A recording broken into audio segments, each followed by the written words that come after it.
você que tá aí. Eu prometo que você ficando comigo durante os próximos 30 minutos, você vai aprender a parte de membrana plasmática que mais é cobrada no Enem. Na verdade, apenas no Enem 2020, esse tema foi retirado da lista de questões. Mas se a gente pegar do Enem 2009 até o Enem 2019, todo ano questão de membrana. E mais de uma questão para poder fazer interconexão de TRI. Então fica comigo que nós vamos no alvo do Enem. O meu grande objetivo é que você gabarite biologia. Com Meriane, você gabarita biologia. E biologia, não esqueça, a maior parte das questões da prova de ciências da natureza são de biologia. Cerca de 17 questões são diretamente de biologia. E vários textos das questões de química e até das questões de física, você precisa de conhecimento biológico para resolver. Vamos lá. Falar de membrana plasmática. Vamos aqui esquematizar conhecimentos chaves sobre membrana plasmática. Quando a gente vai abordar membrana plasmática, nós temos que conectar membrana plasmática ao modelo do mosaico fluido. Que é esse modelo do mosaico fluido? Ora, a membrana ela vai ser formada por uma bicamada de fosfolipídios. E esses fosfolipídios, vou deixar aqui alguns espaços. Entre esses fosfolipídios também vamos registrar a presença de muitas proteínas. Proteína integral, proteínas periféricas, uma outra proteína. Pegando a membrana, levando-a no microscópio óptico, a gente vai ter a visualização da membrana, é que ela é uma bicamada de fosfolipídios. Só de fosfolipídio? Não. No caso dos animais, também vai aparecer aqui colesterol, que eu estou indicando aqui, né, pela cor verde, tá? Cor verde, eu estou indicando colesterol. Mas isso somente em células animais. Células vegetais têm o fitosterol, que é um primo do colesterol, mas não é colesterol. Eu quero chamar a atenção, fera. Atenção, fera. Você que é meu bioamor. Vê bem, o fosfolipídio, ele tem uma cabeça polar, tá? Essa cabeça dele é polar. Essa cauda é apolar. Cauda é apolar. Também essa cabeça porque tem a presença, que lipídios de uma forma geral são moléculas apolares. Mas nesta parte aqui interage o grupo fosfato. E como o grupo fosfato são sais minerais, então essa porção aqui também é polar. Então essas extremidades que eu estou chamando a atenção com carga positiva, a água vai interagir, mas aqui não, a água vai ter mais dificuldade. Atenção, uma molécula ter região polar e região apolar, isso tem um conceito que o Enem já usou essa palavra mais de uma vez. A gente diz que o fosfolipídio, tá? Veja a professora escrever a palavra fosfolipídio. O fosfolipídio é uma molécula, ele é anfifílico. O que é isso? Ele tem dupla polaridade. Gente, e esses fosfolipídios, eles são muito interessantes. Muito interessantes. Eu vou mostrar aqui. Imagine que eu tenho em minha mão duas moléculas de fosfolipídio. O tempo todo eles estão se movendo na membrana. Inclusive troca de bicamada, mas o tempo todo eles estão se movendo. Esse movimento do fosfolipídio é exatamente o que garante esse processo de fluidez. O colesterol, inclusive, ele pode reduzir a fluidez. Atenção, colesterol, ele vai atuar reduzindo a fluidez, como se fosse dando uma estabilizada no movimento dos fosfolipídios. Então tá aqui o fosfolipídio, e se ele se mexe, ora fica mais junto, ora se espaça mais, fica mais junto, mas se ele se mexe sem perder o contato uns com os outros, como se fosse uma dança. Ora fica mais próximo, aqui vai dificultar a passagem, ora fica mais distante um do outro, aqui vai facilitar a passagem. E é isso. A membrana plasmática é uma estrutura que vai atuar no processo. O grande papel da membrana plasmática do modelo do mosaico fluido é a permeabilidade seletiva. Então, membrana plasmática, por ter este modelo, essa estrutura molecular que permite aos fosfolipídios estarem se movendo. Essas proteínas, inclusive, vão se movendo também, tá? Então, o que é ser fluido? Mosaico é um encaixe de muitas moléculas. Fluido, esse estado fluido, tá? É um estado quase líquido, mas é isso que dá movimento. E esse movimento, ora distancia, ora aproxima. E isso vai deixando passar algumas coisas e outras não. Então, Então existe permeabilidade, até porque a célula precisa trocar substâncias com o meio, mas ela é seletiva. Nem entra tudo, nem sai de tudo. Olha que coisa interessante, permeabilidade seletiva é uma característica fundamental dos seres vivos. Por quê? Em face da membrana ter permeabilidade seletiva, controlar o que entra e o que sai, o meio intracelular é diferente do meio extracelular. O meio intracelular, ele garante estabilidade. Isso se chama homeostase. Seres vivos têm homeostase, que é manter a estabilidade do seu meio interno. Seja esse meio interno uma única célula, seja esse meio interno um organismo, que nada mais é do que o conjunto organizado de trilhões de células. Vamos cá. A membrana plasmática, com sua permeabilidade seletiva, ela vai estar relacionada, tá? A permeabilidade seletiva vai estar relacionada com dois grandes tipos de processos, de transportes, tá? Então, a gente diz que vai poder ocorrer pela membrana transportes que são chamados de passivos e transportes que são chamados de ativos, tá? Transporte passivo, transporte ativo. Meriane, o que caracteriza um transporte passivo? A molécula vai de onde ela está em maior quantidade para onde ela vai estar em menor quantidade. E não precisa ter gasto de energia. Atenção, o que caracteriza um transporte ativo? A molécula que vai ser transportada, ela vai se deslocar de onde ela está em menor quantidade para onde ela já está em maior quantidade. Ou seja, o transporte ativo, ele atua contra o gradiente de concentração. Contra o que, professora? Contra leis físicas, porque uma lei da física, da termodinâmica, pessoal, indica que tudo tem que ir de onde tem mais para onde tem menos. De onde tem maior calor para onde tem menos calor. De onde tem maior temperatura para onde tem menor temperatura. Mas aqui, no transporte ativo, a célula vai desobedecer essa lei da termodinâmica para se manter viva. Não é desobedecer de qualquer forma, não. É para se manter viva. Você, estudando, focado. Seus amigos ficam só lhe chamando, lhe tirando do foco do estudo. Vamos para ali, vamos. Não vá, não. Estude agora, é reta final. E se você ficar comigo aqui no Biologia à Prova, nós aprovamos de verdade. Não é à toa que nós temos mais de 12 mil alunos aprovados. Nos últimos anos, mais de 1.500 alunos aprovados, tá? Na última década, só em medicina. E muito mais. E tem hora que eu nem conto, tá? Mas eu me realizo. Sabe por quê? Porque o meu grande projeto de vida é aprovar cada estudante. Para mim, que sou professora e que amo essa biologia, é fazer você amar a biologia, você aprender a melhor biologia da forma mais lógica. Então veja bem, vamos lá. Transporte passivo, ele se deixa se levar. É a correnteza, de onde tem mais para onde tem menos. O transporte ativo tem a atividade. A atividade, a célula está do contra. Ela simplesmente vai gastar energia para conseguir fazer o transporte ativo. E o transporte ativo, por gastar ATP, ele faz isso porque esse deslocamento aqui, ele é contra o gradiente de concentração. Contra o gradiente de concentração, tá? Transporte ativo, gasta ATP, porque está movendo uma molécula contra o gradiente de concentração. Aí vamos aqui. O transporte passivo, vamos fazer aqui dois esquemas, transporte passivo e transporte ativo, tá? E a professora tá, resumindo e falando tudo, porque aqui você passa, tenha certeza. Veja bem, o transporte passivo, vamos imaginar o gradiente de concentração, que as moléculas que precisam ser transportadas, eu estou aqui pintando. Aqui é o ambiente externo da célula, aqui é o ambiente interno.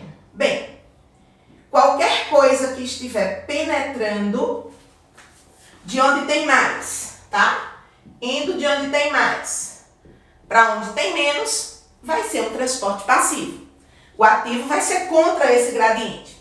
Então, imagine que nós vamos ter uma molécula E essa molécula vai atravessar aqui a bicamada de fosfolipídios. É um transporte passivo. Agora eu vou pegar uma outra molécula. E vou colocar aqui. E também vou colocar ela para penetrar. Só que agora ela está penetrando utilizando uma proteína canal, tá? Ou uma proteína permease. Essa quantidade de bolinhas pretas é apenas para simbolizar a concentração de qualquer uma dessas substâncias, tá? Nesse momento aqui, atenção, onde passa pela bicamada de fosfolipídios, o nome disso é difusão simples.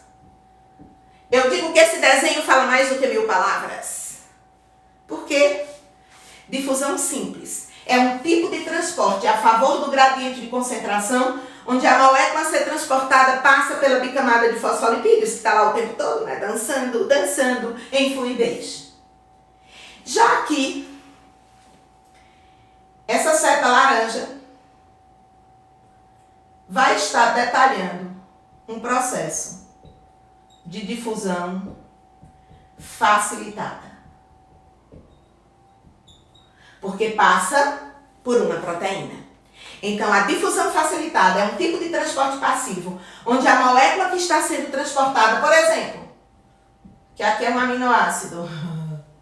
Digamos que essa molécula aqui, a bolinha vermelha, vai ser água. A molécula de água ela é muito menor do que o aminoácido, por isso que ela consegue passar pela bicamada de fosfolipídios. O aminoácido é muito maior, ele não vai conseguir passar pela bicamada de fosfolipídios. Ele precisa passar por uma proteína canal. E aí, pessoal, se liga, foco na aprovação, na sua aprovação. Difusão simples. Existe um subtipo de difusão simples bem conhecido. E é o predileto do Enem, osmose. Tá? Já o transporte ativo, digamos que essa molécula, ela vai estar sendo transportada aqui, saindo. E para isso, gasta ATP. Então, aqui nós temos o símbolo, tá? A esquematização de um processo de transporte ativo. Ok, difusão facilitada e difusão simples, ambos, tá? Ambos. Todo mundo aqui, tá? É tipo, subtipo de transporte passivo, tá? Então, transporte passivo, só esquematizando, pode ser uma difusão simples e pode ser uma difusão facilitada. E a difusão simples, como eu disse, qual é a predileta do Enem? A osmose. E na osmose, tem um trechinho de uma música que eu canto, das minhas músicas. Na osmose é só água do hipo pro hipertônico. Ah, que massa! Vamos imaginar essa situação. Vai ter aqui um recipiente. E nesse recipiente nós vamos colocar uma célula gigante. Tá? Não existe essa célula não, gente. E ela tem 0,8% de concentração de cloreto de sódio. Do hipotônico para o hipertônico. Professora, como é que eu sei o hipotônico? Hipotônico, ele tem pouco sal e muita água. Hipertônico tem muito sal, quer dizer, sal, açúcar, solutos. Na verdade não é sal, é soluto. Hipotônico, pouca tonicidade. A tonicidade de uma solução é dada pelo soluto. Isso é princípio básico da química que a biologia usa e a química também. Se liga. Interdisciplinaridade, o Enem ama. Resultado. A célula aqui, claramente ela é hipotônica. E a solução, claramente ela é hipertônica. Na osmose é só água do hipo pro hipertônico. Na osmose é só água do hipo pro hipertônico. Então, neste caso aqui, essa célula vai perder água. Ela vai murchar. No momento 2, ela vai estar bem murchinha. Pode até morrer desidratada. Ok, desidratação mata por isso. Transporte passivo, a favor do gradiente de concentração. A água está indo o hipotônico tem pouco sal, mas tem muita água. Então, não esqueça, o meio hipotônico tem muita água. O meio hipertônico tem menos água. Então, o que é um processo de difusão simples? É um subtipo de transporte passivo, logo vai de onde tem mais para onde tem menos. Entendeu? Tem erro não. Isso é simples.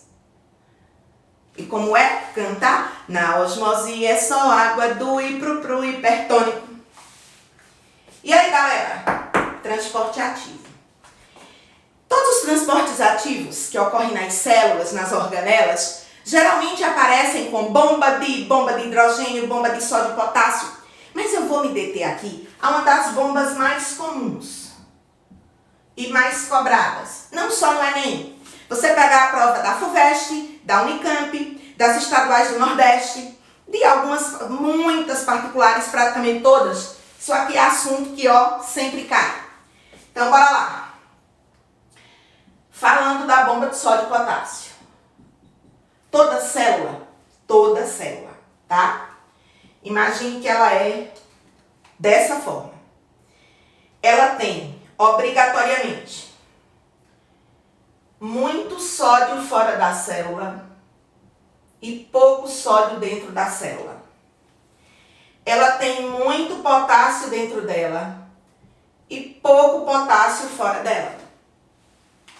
E naturalmente, a professora vai dividir essa célula aqui no Tratado de Tordesilhas. Mas, por favor, eu vou colocar aqui esse lado aqui. Vai realizar difusão facilitada. E esse outro lado da célula vai realizar transporte ativo. Especificamente a bomba de sódio e potássio. Por difusão facilitada, que é um subtipo de transporte passivo, o sódio penetra e o potássio sai. Só que a célula, ela precisa muito de potássio.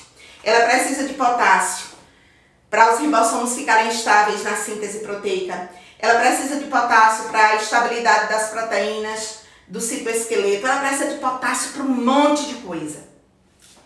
E aí, o que é que acontece?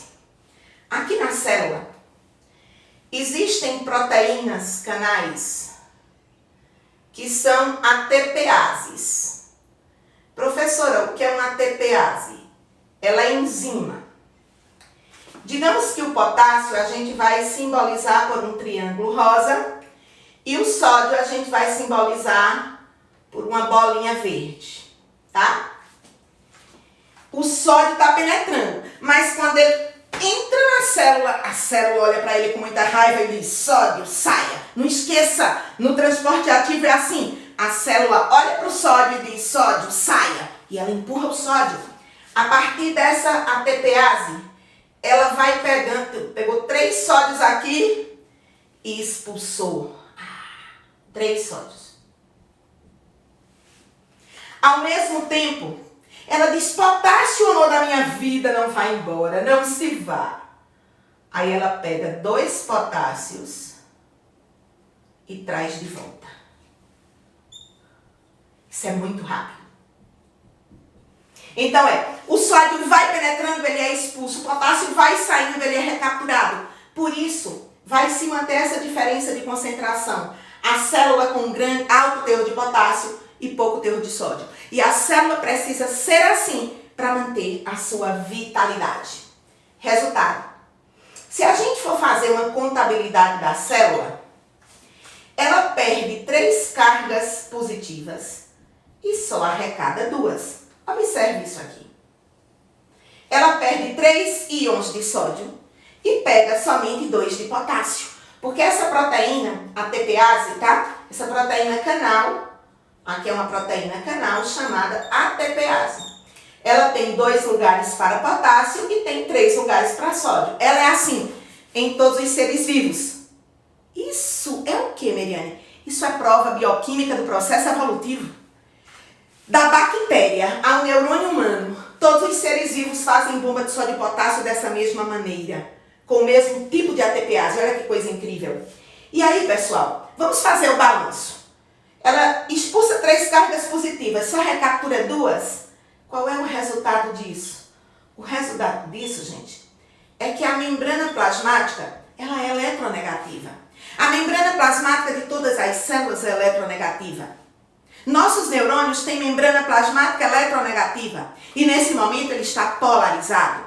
Quando chega um estímulo, o teu nome na lista de aprovação e você falando para a nossa equipe do Biologia Aprova que você foi aprovado nesse mesmo momento, inverte a polaridade. Despolariza, porque vai estar entrando sódio. O estímulo faz entrar sódio no neurônio. E a polaridade que estava eletronegativa se torna eletropositiva, porque membrana está associado a muitos conhecimentos. Membrana está associado à própria citologia, membrana em si, mas ao funcionamento dos neurônios, ao funcionamento do ato do coração, da bioeletrogênese cardíaca, de sístole e diástole. Isso depende de bomba de sódio e potássio. Então tem um monte de coisa na biologia que o Enem, inclusive, já andou cobrando de diversas maneiras, sempre relacionando com membrana. Por isso esse é conteúdo quente, é conteúdo de Enem, tá certo? E aí, para fechar esse nosso convívio desta noite, eu preparei uma questão inédita e trouxe também uma questão do Enem para a gente resolver. Vamos lá? Espero, vamos lá que você vai acertar essa questão. Eu tô apostando que você vai acertar. Tudo bem? Vamos lá. Aqui a questão está dizendo o seguinte. Uma pesquisa comprovou que o hidrogel biodegradável pode ser um aliado dos cafezais do Sudeste no período de estiagem, conforme figura.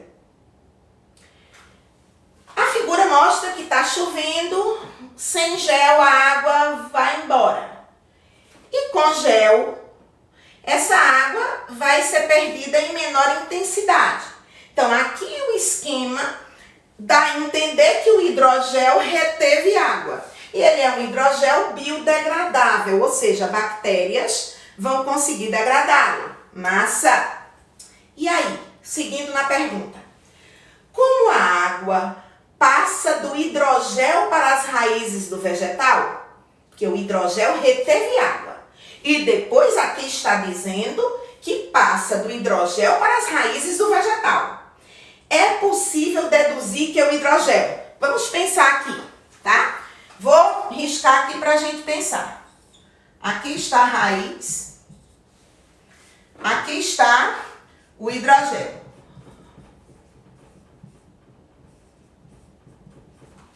Claramente foi dito que a água passa do hidrogel para a raiz. E nesse sentido, é possível deduzir o quê? Que o hidrogel é isotônico em relação às raízes? Não, porque isotônico, a quantidade de água que ele perderia seria proporcional à quantidade de água que ele ganharia? Não estaria. Eita, Meriane, quer dizer que o hidrogel está dando água para a raiz. Eita, negócio dando água, eu lembrei de osmose, é isso mesmo. E aí, na osmose é só água do I pro hipertônico. Água do hipo pro hiper. Diante disso, aí vamos lá. É possível deduzir que o hidrogel é hipertônico? Não, o hidrogel é hipotônico. E também transporte de água pelo floema, acaba a botânica isso. Letra C. É hipotônico em relação às raízes? Sim, o hidrogel é hipotônico. A letra C é a resposta. Só mostrando o erro das outras. Letra D. Absorve a água do solo e libera para as raízes, tá? Realizarem transporte ativo, não. Até que libera, absorve do solo, libera para a raiz. Mas não é transporte ativo, é osmose. Osmose é transporte passivo. E a letra E. colabora para salinizar o solo. Não, gente, a salinização do solo vai se dar quando o excedente de água dissolve os sais do antigo solo, ou do solo mais profundo, onde já foi um oceano, e esses sais diluídos, eles afloram para o solo fértil. Mas isso não vai ter nada a ver com o hidrogel. A salinização vem principalmente quando se faz irrigação com excesso de água. Não é quando se faz irrigação, é quando se faz irrigação com excesso de água. Ok, gente? Olha, membrana, não esquece, tá? Membrana é tema de Enem que está relacionado à fisiologia, à histologia de tecido nervoso. Tenho certeza que você aprendeu ou revisou membrana na nossa companhia nesse momento. E fica sempre aproveitando tudo o que o Biologia à Prova está oportunizando para você, ok? Uma outra coisa, eu sei também que muitas vezes você fez confusão desse tema. Mas ai Mary, eu nunca lembro de osmose. Basta você cantar umas 10 vezes, pelo menos esse trechinho de uma das minhas músicas. Na osmose é só água do pro hipertônico. Oi, mãe! Na osmose é só água do pro hipertônico. E não sai do foco do estudo. Agora é hora de sangue no olho. É hora de ter acesso ao melhor conhecimento, resolver os melhores simulados. Na nossa plataforma, nós temos muitos simulados inéditos, tá? Por quê? Porque eu já fiz o curso do INEP para elaboradores de itens do Enem. Porque eu pertenço também à Rede Federal de Ensino. Então, simbora, gente. Simbora estudar. Vamos gabaritar biologia no Enem. Esse é o meu compromisso com você. É o compromisso de toda a minha equipe do Biologia à Prova.